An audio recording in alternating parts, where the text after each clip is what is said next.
ಪಕ್ಷದ ಶಾಸಕರಾಗಿ, ಕೇಂದ್ರದ ಮಾಜಿ ಸಚಿವರಾಗಿ, ಸಂಸದರಾಗಿ ಕೆಲಸ ಮಾಡಿದಂಥ ಬಸವನಗೌಡ ಪಾಟೀಲ್ ಯತ್ನಾಳರು ಪಕ್ಷದ ನಾಯಕರ ವಿರುದ್ಧವಾಗಿ ಅಶಿಸ್ತಿನಿಂದ ವರ್ತಿಸುವಂಥದ್ದು, ಅವರ ವಿರುದ್ಧವಾಗಿ ಹೇಳಿಕೆಗಳನ್ನು ಕೊಡ್ತಕ್ಕಂಥದ್ದು, ಪಕ್ಷಕ್ಕೆ ಮುಜುಗರ ಆಗೋ ರೀತಿಯಲ್ಲಿ ಹೇಳಿಕೆಗಳನ್ನು ಬಿಡುಗಡೆ ಮಾಡ್ತಕ್ಕಂಥದ್ದು ಸುಮಾರು ವರ್ಷಗಳಿಂದ ಇವ್ರು ಮಾಡ್ಕೊಂಡು ಬಂದರು.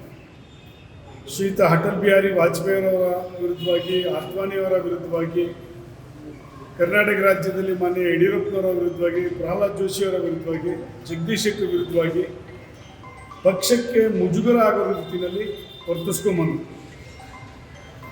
3 ಬಾರಿ ಅವರಿಗೆ ಶಿಸ್ತು ಸಮಿತಿ, ಕೇಂದ್ರ ಶಿಸ್ತು ಸಮಿತಿ ನೋಟಿಸನ್ನು ಸಹ ಕೊಡ್ತು. ಕೆಲವೊಂದು ಕಡೆ ಅವರು ಸುಧಾರಣೆ ಬರ್ತಾರೆ, ತಮ್ಮ ತಪ್ಪನ್ನು ತಿದ್ಕೊಳ್ತಾರೆ ಅನ್ನತಕ್ಕಂಥದ್ದನ್ನು ನಾವು ಕಂಡಿದ್ದೀವಿ. ಆದರೆ ತಪ್ಪನ್ನು ತಿದ್ಕೊಳ್ಳಿಲ್ಲ.